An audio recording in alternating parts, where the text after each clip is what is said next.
이야기에서 아마 뭐 가장 유명한 이야기 중에 하나가 바로 오늘 읽으신 솔로몬의 재판 이야기입니다. 얼마나 유명하냐면 여러분 교회를 한 번도 안 다니신 분도 여러분 솔로몬의 재판의 이야기는 알고 있고요. 그래서 솔로몬이 얼마나 지혜로운 왕이었나 우리가 잘 아는 이야기죠.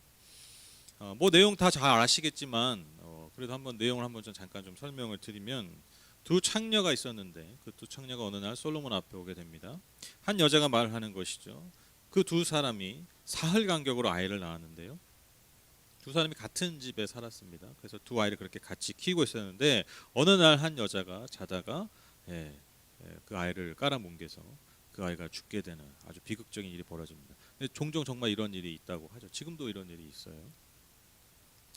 그런데 이제 그 억울함을 호소하는 여자가 내가 깊이 잠든 사이에 그 여자가 새벽에 자기 자신의 죽은 아이는 내 옆에 두고 내 살아있는 아이를 자기 아이처럼 데려갔다라는 것이죠. 그래서 새벽에 젖을 먹이려고 할 때 내 아이를 보니까 아님을 알게 되었다. 그렇게 얘기합니다. 여러분 당연히 알죠, 그렇죠? 부모는 자기의 아이가 어떤 모습을 해도 뭐 정말 발끝만 봐도 알아차릴 수 있는데 뭐 당연히 알 수 있죠. 그런데 이에 다른 여자도 가만히 있지 않고 살아있는 아이가 자기 아기라고 우기기 시작합니다. 이렇게 왕 앞에서 서로 한치의 물러섬 없이 다투기 시작하는 것이죠. 그렇게 솔로몬이 그 두 사람의 말을 그 언쟁을 듣다가 고민하면서 한 가지 묘수를 생각하게 됩니다. 바로 우리가 다 잘 알고 있는 묘수죠. 신하들에게 칼을 가져오게 해서 그 아이를 둘로 나누어 양쪽 여자에게 반쪽씩 주라고 명령을 합니다. 어떻게 보면 끔찍하다고 할 수 있는 이 명령 앞에서 정말 진짜 어미가 이렇게 애원하죠. 26절 보시면 그러자 살아있는 그 아이의 어머니는 자기 아들에 대한 모종이 불타올라 왕에게 애원하였다. 제발 임금님 살아있는 이 아이를 저 여자에게 주시어도 좋으니 아이를 죽이지는 말아 주십시오. 그러나 다른 여자는 어차피 내 아이도 안 될 테고 내 아이도 안 될 테니 차라리 나누어 가지자 하였더라. 그렇게 기록하고 있습니다. 근데 여러분 이게 만약에 설령 나누어 가지자 제 생각해 보니까 묵상해 보니까 설령 그 나누어 가지자라고 한 여자가 실제 엄마여도요. 이 엄마한테 줘야 돼요. 그렇죠? 그 여자가 친모여도 이런 마음으로 키우는 양모한테 줘야 돼요.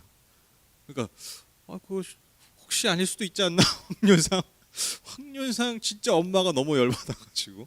근데 여러분 진짜 이게 뭐 생물학적인 친모, 양모 이게 아니라 정말 이런 마음을 가진 부모에게 이 아이를 맡겨서는 안 되겠죠, 그렇죠? 여러분 인간의 사랑 중에 아마 가장 강렬한 사랑은 아마 모성애일 겁니다, 그렇죠? 그 부성애도 물론 그렇지만 가장 강렬한 사랑이 바로 모성애인데요. 솔로몬이 이렇게 판결한 이유 정말 아이를 끔찍하게 자르기 위해서 한 게 아니라 바로 인간 안에 있는 특히 여성 안에 있는 그 근본적인 모성애를 드러낼 수 있는 묘수를 꺼낸 것이죠. 그렇죠? 그것을 자극한 거예요. 그래서 진짜 어미를 찾아내게 됩니다. 그리고 그 아기를 진짜 어머니에게 돌려주면서 이 이야기가 끝나게 되죠. 그래서 마지막 28절에 보면 이 모든 이야기를 정리하면서 모든 백성이 이 소식을 듣고는 솔로몬이 정말 하나님의 지혜로 공정하게 판단한다는 것을 알고 그를 두려워했다라고 기록하고 있습니다. 그가 정말 그냥 다윗에 이어서 왕이 된 그냥 혈통에서 왕이 된 왕에 머무는 것이 아니라 정말 하나님이 주신 지혜와 능력으로 이 나라를 다스리는 왕이구나 모두가 인정하게 되었다라는 것이죠. 여러분 우리가 이 이야기 너무나 잘 알고 있는 이 이야기 정말 어떤 심지어 어떤 뭐 프로그램 이름이기도 했잖아요. 왜냐하면 솔로몬의 뭐 재판 막 그런 거 있잖아요. 그러니까 뭔가 지혜와 판결과 관련된 이야기를 할 때 항상 언급되는 사람 중에 하나가 바로 솔로몬입니다. 그리고 이 이야기죠.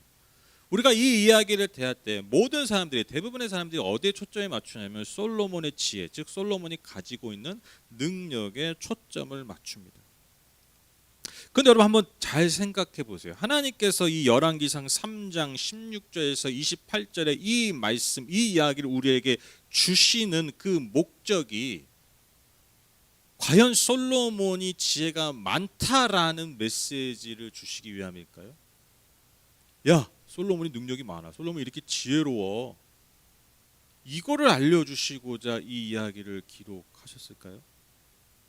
저와 여러분에게 이 말씀을 주셨을까요? 여러분, 솔로몬의 재판에서 보여주는 이 메시지의 핵심은요, 솔로몬이 가진 지혜가 아니에요. 솔로몬이 지혜가 많다, 솔로몬이 능력이 많다가 이 메시지가 우리에게 전해주는 핵심이 아니라는 것이죠. 물론 이 이야기만 놓고 보면 되지만, 보면 그렇게 해석할 수 있겠지만, 여러분 이 이야기를 잘 해석하려면요, 바로 앞선 이야기를 잘 알아야 돼요. 근데 세상 사람들 이 앞선 이야기는 모르죠. 이 솔로몬의 재판만 아는 거예요. 근데 여러분, 이 바로 앞선 이야기가 무슨 이야기입니까? 우리가 지난주에 살펴봤던 그 이야기예요. 여러분들이 이렇게 얘기해도 아무런 생각이 안 나는 그 이야기. 정말 일주일 전에 나눴던 그 이야기. 네, 지금 막 눈알이 막 이렇게 올라가는 소리가 들리는데, 여러분 지난주에 우리가 함께 나눴던 말씀이 뭡니까? 솔로몬이 하나님 앞에 지혜를 구한 그날 밤의 이야기였잖아요. 그 이야기가 끝나고 그러면 바로 솔로몬의 재판이 일어난 거예요. 이 맥락이 굉장히 중요하다라는 거예요. 여러분, 솔로몬이 무엇을 구했죠? 지혜가 뭐라고 말씀드렸습니까? 솔로몬이 구한 지혜가 뭐였죠?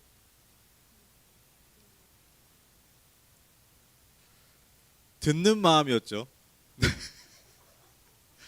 네, 지금 영상으로 예배 드리신 분들도 정말 아침마다 새롭고 늘 새로우시죠? 네, 정말 지난주 얘기한 건데, 이거 정말 기억하셔야 돼요. 솔로몬이 구한 지혜가 뭐냐? 히브리 원어의 의미가 뭐냐면 듣는 마음이에요. 이해하는 마음이에요. 공감하는 마음이라는 거예요. 그러니까 왜 듣는 마음을 구한 겁니까? 하나님, 저는요 이 나라를 잘 다스릴 수 있는 능력이 없어요. 너무 어려요. 경험도 없어요. 지식도 없어요. 그래서 하나님 제게 지혜, 즉 듣는 마음을 주세요. 어떤 듣는 마음입니까? 백성들의 삶을, 백성들의 고통을, 백성들의 아픔을, 백성들의 그 목소리를 들을 수 있는 마음, 그 마음을 이해할 수 있는 마음, 그 마음을 품을 수 있는 마음, 그 삶을 안을 수 있는 마음 하나님 제게 주십시오. 여러분, 그러니까요, 하나님이 너무 그 마음이 기쁘시잖아요. 이쁘잖아요. 그러니까 복을 주신 거예요. 지혜를 구했는데 왜 하나님이 그렇게 복을 주셨지? 이렇게 생각하면 잘 연결이 안 되는데, 그 말의 원뜻을 우리가 이해하면요, 왜 하나님이 그를 복을 주실 수밖에 없었는지 알 수가 있는 것이죠. 그가 구한 게 뭐라고요? 듣는 마음이었다. 그리고 그 바탕에 깔려 있는 게 무엇입니까? 백성들의 마음을 듣는 마음이 누구의 마음이에요? 그게 하나님의 마음. 특히 고통당하고 있는, 힘겨워하고 있는 백성들의 늘 노심초사 바라보시는 그 하나님의 마음을 먼저 읽었다라는 거예요. 먼저 들었다라는 거예요. 그 하나님의 말씀을 들은 것이죠. 이게 여러분 지혜입니다. 이게 듣는 마음입니다. 누구도 억울하지 않고 공정하게 판단할 수 있는 그 지혜를, 즉 하나님 나라의 핵심이죠. 바로 공의와 정의. 그 하나님의 핫세들을 세워가게 하는 것. 여러분, 그게 하나님의 지혜라는 것이죠. 그리고 나면요, 이 아이가 전혀 다르게 해석되는 거예요. 이걸 알고 여러분 오늘 본문을 딱 보면요, 처음부터 눈에 띄는 단어가 들어오죠. 여러분 아마 잘 모르셨을 거예요. 이 두 여인의 직업이 뭐였습니까? 창녀였어요. 우리는 그냥 막연하게 두 어미만을 생각하죠. 근데 우리가 앞선 그 솔로몬이 구했던 지혜가 무엇이었는지 그 핵심을 알고 나면요, 가장 먼저 눈에 띄는 게 그거예요. 창녀예요. 여러분, 여자도 그냥 내가 여자로 태어나 살아도, 내가 흠없는 여자로 살아도, 심지어 내가 아이를 잘 낳는 여자로 살아도, 여러분 내가 여자로서 대우를 인정받지 못하던 시절이었는데, 여러분 하물며 몸을 파는 창녀들은 어떠한 대우를 받았겠습니까? 여러분 오늘 이렇게 잘 보시면 그 두 여인이 같은 집에 살았습니다. 두 여인이 두 아이를 홀로 키웠어요. 여러분 이 두 아이의 아비는 등장하지 않습니다. 당연히 등장하지 않죠. 왜? 창녀의 자식이에요. 즉 누가 아버지인지 몰라요. 사생아예요. 오늘 솔로몬 앞에 억울함을 가지고 온 사람들의 현실이 이와 같다는 거예요. 그 사회에서 가장 소외돼요. 가장 죄악시 여겨지고, 가장 더럽다고 여겨지고, 그래서 모든 이들이 같이 하고 싶어 하자. 모든 이들이 버렸다고 할 수 있는 그 창녀와 그 창녀의 자식. 그게 솔로몬의 재판의 핵심이에요.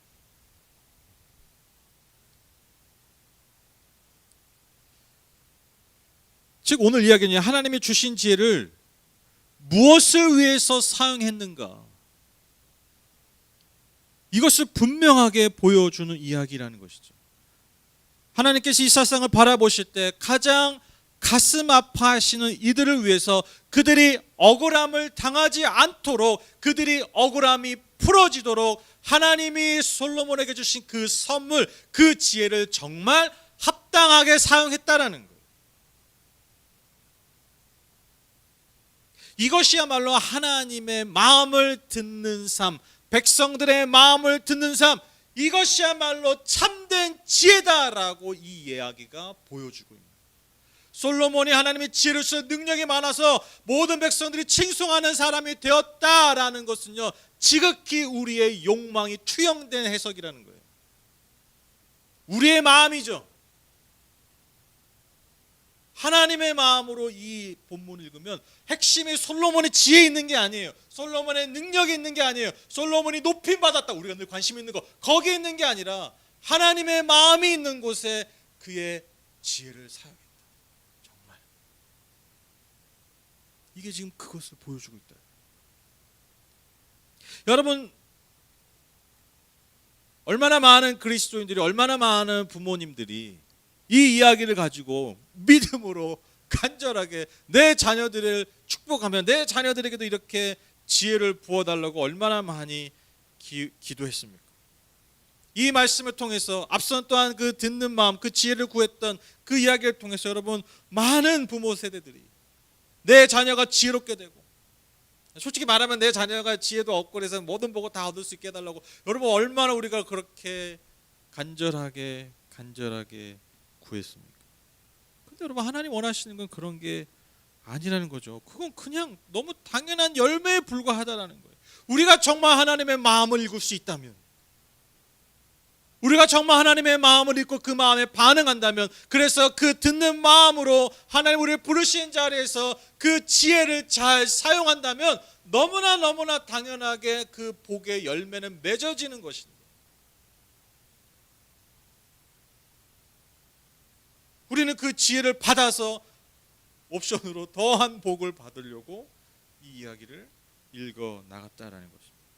여러분은 잠언 9장 10절에 의하면 하나님을 경외하는 것이 지혜의 근본이라고 말씀하십니다. 즉 우리가 하나님을 경외하는 삶, 하나님을 두려워하고 하나님의 말씀을 무겁게 듣는 마음으로 그러한 삶을 산다면 여러분, 지혜는요 그냥 따라오는 열매라는 것입니다. 하나님께서 우리에게 원하시는 것은 다른 것이 아니라, 지혜를 얻고 말고가 아니라, 그거는 열매라니까요. 지혜를 얻고 말고, 그리고 지혜에 따르는 복을 얻고 말고가 아니라, 그게 중요한 게 아니라 내가 너에게 준 그 지혜로 너는 무엇을 하고 있느냐. 이게 늘 하나님이 우리에게 질문하시고 도전하시는 물음이라는 것입니다. 오늘 이 말씀을 통해서도 하나님이 우리에게 똑같이 분명하게 말씀하고 계세요. 내가 너에게 베푼 은혜, 내가 너에게 준 그 지혜, 그 능력으로 너는 정말 무엇을 하고. 여러분 다 아시겠지만 솔로몬은 안타깝게도 그 끝이 좋지 못했습니다. 출발은 너무 좋았죠. 출발은 너무 하나님의 마음에 흡족한 왕이었어요. 그러나 그가 끝이 좋지 못했어요. 왜 그랬을까요? 이 말씀을 가지고 우리가 판단해 보면 너무 명확하게 그 이유가 드러나죠. 왜? 하나님이 그에게 주신 지혜를 하나님의 나라가 아니라 그의 나라를 위해서 사용했기 때문에. 하나님이 주신 그 지혜와 능력을 가지고 자신의 나라를 공고하게 하기 위해서 외교도 벌이고요, 건축도 많이 하고요. 그 외교의 핵심, 외교의 그 수단의 핵심이 뭐였어요? 이방 여인들, 이방 왕의 자손들과 결혼하는 거잖아요. 이게 왜 문제라고 그랬죠?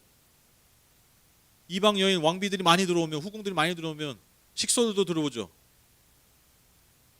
아니 가구당 4인이라고 해도 네? 가구당 4인이라고 해도 여러분 1000명의 후궁을 들였으면요 최소 4, 5천 명 최소. 근데 4, 5천 명과 택도 있었겠어요? 택도 없죠. 수만 명의 여러분 식솔들. 그 다 뭐 그 걔네들이 뭐 저기 저렴한 거 먹습니까?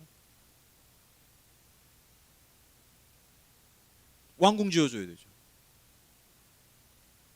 그러니까 하나님이 주신 지혜로 건축도 많이 했잖아요. 근데 여러분 건축이 다 뭐예요? 백성들의 피와 땀으로 이루어진 거죠. 그러니까 자신 하나님이 주신 그 지혜를 가지고 백성을 잘 돌보라고 했는데 그 지혜를 가지고 어떻게 해요? 내 나라를 위해서 사용하기 시작하니까 어떻게 해요? 백성들의 삶이 점점 피폐해지는 거예요. 여러분 그래서 이제 나중에 그의 아들 르호보암 때 이스라엘 지파들이 나가서 우리의 좀 이런 고된 이 노역에서 좀 우리를 좀 해방시켜 달라 그렇게 얘기할 정도로. 근데 그걸 안 들어주니까 그래서 이스라엘이 나중에 북이스라엘과 남유다 그래서 나눠지게 돼. 바로 그 다음 아들 때 르호보암 왕 때. 그러니까 얼마나 솔로몬 시대 때 백성들이 그 노역 때문에 고통스러웠는지 알 수 있는.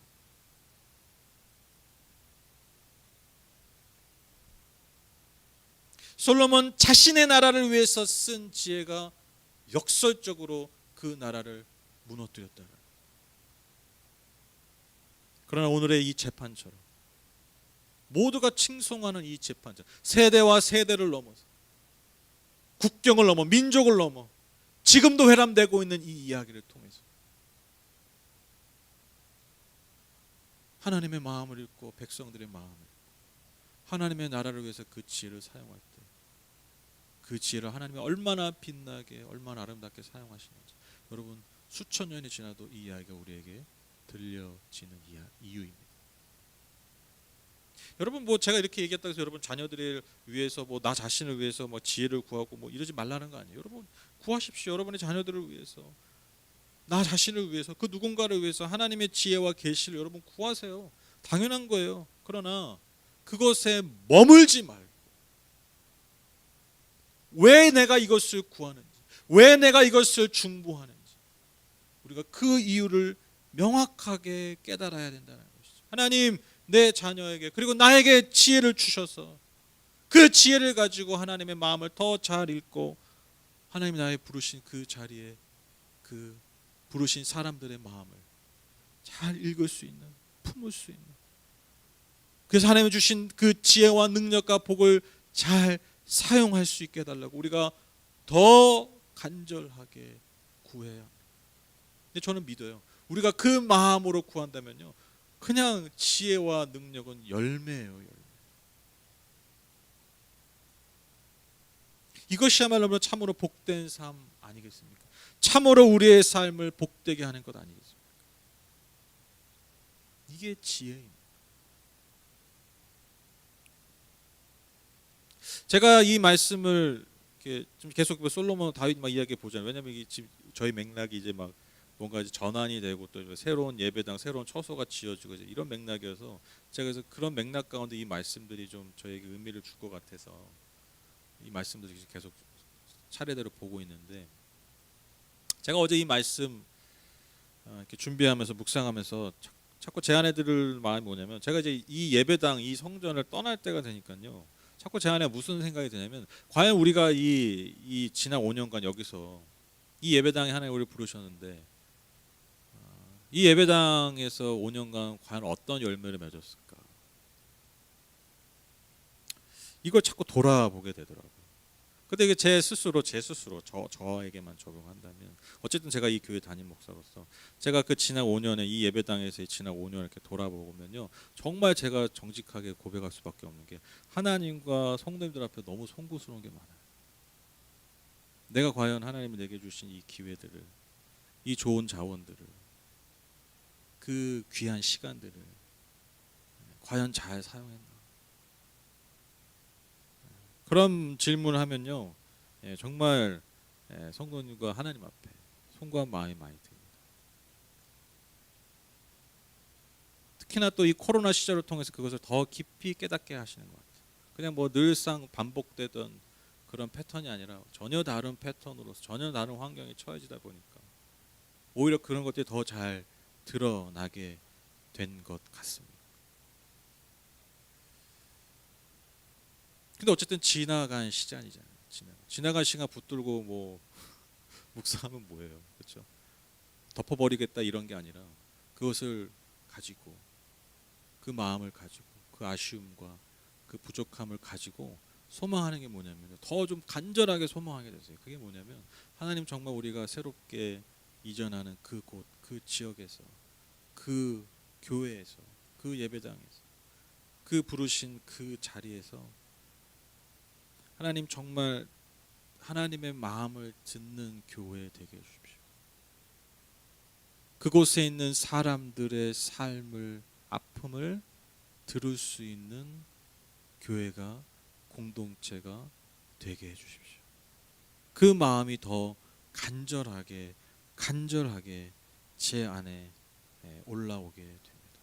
그 마음이 저와 여러분 모두의 마음이기를 여러분 간절히 소망합니다. 여러분 분명히 아셔야 돼요. 단지 예배당이 옮겨지는 게 아니에요. 제가 말씀드렸잖아요. 코로나 상황도 한 끗 차이에요. 똑같이 어렵고 똑같이 마스크 쓰고 똑같이 이 뭐 방역 단계 살지만 여러분 한 끗 차이에요. 누구는요 그냥 처해진 상황에서 버텨 나가는 수 있고요. 또 누군가는 이것을 부르심으로 생각할 수 있어요. 처한 상황에 버티기 위해서 반응하는 것과 이 상황에서 하나님의 부르심을 발견하는 삶이 여러분 어떻게 똑같을 수 있겠어요? 하나님은 그저 우리를 어떤 상황에 처하게 하시는 분이 절대로 아니에요. 여러분 하나님이 요셉을 그 구덩이에 처박으신 게 아니에요. 하나님이 요셉을 애굽의 종으로 처박아 버리신 게 아니에요. 하나님이 요셉을 억울하게 감옥에 쳐 넣으신 게 아니에요. 그 모든 상황이 하나님이 그를 부르신 자리예요. 중요한 것, 요셉은 그 삶의 자리에서 늘 어떻게 반응했어요? 부르심으로 반응했어요. 그게 그의 삶을 바꾼 거예요. 마찬가지입니다. 이 코로나 상황이 우리의 처해진 상황이 아니라 뭐예요? 부르심의 상황. 우리의 삶의 자리도 마찬가지죠. 부르심의 자리. 우리가 여러 가지 사실 뭐 까놓고 얘기해서 임대료가 너무 비싸고 도대체 여기를 운영을 할 수가 없고 막 한 달에 막 백 몇십만이 나가는데 한 달 내내 거의 저기 영상 스튜디오면요 여러분 요만큼이면 돼요. 요만큼이면 되는데 요만큼에 뭐 화장실 뭐 공동으로 쓰고 뭐 그 정도면 되지. 근데 이걸 1년 넘게 거의. 그러니까 도저히 이게 앞으로 이게 뭐 또 특히 또 곰팡이 문제가 여름마다 너무 심하고. 그래서 어쩔 수 없이 이게 전략적 선택이죠. 그러니까 전략적 선택인데 또 전략적 선택이 아니라 또 전략적인 또 비슷한 전략으로 해야 되는데 완전히 좀 이렇게 다운그레이드 해가지고 뭐 공간도 작아지고. 그러니까 어떻게 보면요 누가 보면 그 옛날에 그런 말 있잖아요. 아유 이사 가는데 평수 줄여가는 건 정말 아니야. 그런 거 많이 하잖아요. 이사 가려면 평수 늘려서 가야지. 근데 우리는 정말 평수를 줄여가잖아요. 그러니까 어떻게 보면 명확해요. 명확히 객관적으로는요 처해진 상황이에요. 처해진 상황. 근데 여러분 이 상황에서 우리가 계속해서 무엇을 읽어야 됩니까? 어떻게 귀 기울여야 됩니까? 뭐에 귀 기울여야 돼요? 하나님의 마음에 귀 기울여. 우리를 처하게 하시는 분이 아니라 우리를 부르신 분의 음성을 들을 수 있어요. 조건과 상황 때문에 그렇게 처해진 게 아니라 우리를 그 지역으로 그 공간으로 부르신 그 부르심을 우리가 발견할 때 그리고 그렇게 우리가 반응할 때 하나님께서 저와 여러분에게 더하신 은혜와 복으로 함께 해주실 줄 믿습니다. 그래서 소망하기를 우리가 가는 지역 안에서 정말 이렇게 듣는 교회 됐으면 좋겠어요. 그리고 그 듣는 마음으로 하나님을 섬기고 그리고 이웃을 섬기고 그리고 우리 공동체 서로를 섬길 수 있는 그런 교회, 정말 그런 교회 잘 세워져 가기를 간절히 소망합니다. 오늘 말씀 마무리하면서 오늘 전체적인 주제와는 조금 안 맞을 수 있지만 제가 이 말씀을 이걸 꼭 드리고 싶어요. 뭐냐면 저는 이 본문 읽을 때마다 계속 그 진짜 그 어미의 그 마음이 그 외침이 막 들리는 것 같아요. 절절하게 달려와요. 이게 다가와요. 뭐냐면 여러분 그 어미의 마음. 제발 임금님 살아있는 이 아이를 저 여자에게 주시어도 좋으니 아이를 죽이지는 말아주십시오. 그러니까 내가 어미가 되지 않아도 좋으니까. 내가 어미 노릇을 안 해도 되니까. 내가 저 아이의 어미가 안 되어도 좋으니까. 내 아이의 생명만큼은 살려주십시오. 이걸 여러분 어떻게 외쳤을까요? 어떻게 말했을까요? 정제된 목소리로 했을까요? 아니죠. 정말 처절한 목소리로 아마 했을 거예요. 그렇죠? 여러분 아들의 생명을 살리기 위해서 어미 되기를 포기하는 저는 이 여인의 이 처절한 외침을 보면서 다시 한번 제가 생각하게 된 게 뭐냐면 하나님께서 우리의 생명을 살리시기 위해서 아비 되기를 포기한 그 마음, 자신의 아들의 생명을 주시기까지 우리를 그렇게 사랑하셨다라는 그 사랑의 의미와 크기를 다시 한번 조금이나마 가늠해 보게 되었습니다. 여러분 부모가요 어떤 희생도 자식을 위해 치를 수 있죠. 왜? 그거보다 귀한 게 없기 때문이죠. 그렇죠? 여러분 우리 지금 고양이 교회 고양이가 얼마나 이쁜지 막 지난주에 물이 없다고 물 떠다주고 발톱이 길다고 발톱 깎아주고 또 막 목사님 뭐 청년들이 막 배고프다고 밥 사다 날러 그 하나의 그 작은 생명이 치근해서 이 큰 건물에 거의 100평이 넘는 이 큰 건물에 홀로 있는 게 안타까워서 그게 이제 막 스쳐가는 거죠. 그런 마음, 그런 극렬한 마음이 그 야옹을 듣는 마음, 그렇죠? 이게 야옹의 그 안에 있는 걸 많이 듣는 마음이 있는 거예요. 듣는 마음이 그렇게 반응하는 거죠. 여러분 그렇게 희생하는 거예요. 근데 여러분 정말 내 자녀, 내 피 같은 자녀 위해서 뭘 못하게 했어요. 근데 여러분 하나님이 그 아들을 독생자를 저와 여러분을 위해서 생명을 위해서 주셨다. 여러분 이게 복음이에요. 이게 진짜 구원 아닙니까? 그러니까 살리는 거예요. 그러니까 우리 모양이 엉망진창이어도 하나님 우리 살리시는 거예요. 우리 구원하시는 거예요. 왜? 아니 내가 내 아들의 생명값을 바꿨는데 우리의 모난 것과 우리의 부족한 것과 우리의 죄악을 덮고도 남죠. 그건 그렇게 중요한 게 아니에요. 그게 은혜입니다. 여러분 자녀의 생명과 바꿀 수 있는 게 뭐가 있겠습니까? 없죠. 아무것도 없어요. 이 세상에 존재하는 게 없어요. 하나님은 그렇게 하셨어요. 왜? 저와 여러분을 사랑하시기 때문에. 여러분 이게 복음입니다. 여러분 이 메시지 안에 복음이 있어요. 이 솔로몬의 이 이야기 안에 이 시대를 향한 이 모든 세대를 향한 하나님의 마음이 있고요. 그리고 그 마음 안에 복음의 진수가 담겨 있습니다. 내가 이제 이 여인의 이 아들의 사생아의 생명만을 구한 게 아니라 이제는 내 아들의 생명을 바쳐 내가 너희 모두를 구원할 거야. 이 복음이 이 이야기 안에 있습니다. 소망하기는 저 여러분의 영혼 안에 이 복음을 깊이 더 잘 새기셔서 이 복음의 열매가 정말 이 자리에서 마지막까지 그 새로운 공간에서 계속해서 그 복음의 아름다운 열매가 맺어지기를 간절히 소망합니다. 결론을 맺겠습니다. 우리가 지난주에 이어서 우리가 익히 들어온 솔로몬의 지혜가 무엇인지 제대로 살펴본 시간이었습니다. 두 이야기가 다른 이야기가 아니에요. 같은 이야기예요. 하나의 메시지를 우리에게 주고 있습니다. 듣는 마음이 무엇인지, 그 지혜가 왜 필요한지, 그리고 왜 그 지혜가 우리의 삶을 복되게 할 수밖에 없는지, 얼마나 그것을 하나님이 기뻐하시는지 우리가 지난주 오늘 이어서 함께 나눠보게 됐습니다. 모쪼록 우리 모든 성도님들의 삶의 자리에서 그 하나님의 지혜, 즉 하나님의 듣는 마음이 동일하게 저와 여러분의 마음이기를 간절히 소망합니다. 그래서 이 시대의 아픔이, 이 시대의 고통이, 이 시대의 억울함들이 저 여러분이 가는 곳곳마다 듣는 마음을 가진 하나님의 자녀들이 가는 곳곳마다 그 마음이 들려지고 안아지고 받아들여져서 그 영혼들이 새롭게 되고, 그래서 저 여러분의 삶이 더 아름답고 복된 삶, 그러한 공동체, 다 되시기를 주님의 이름으로 축복합니다.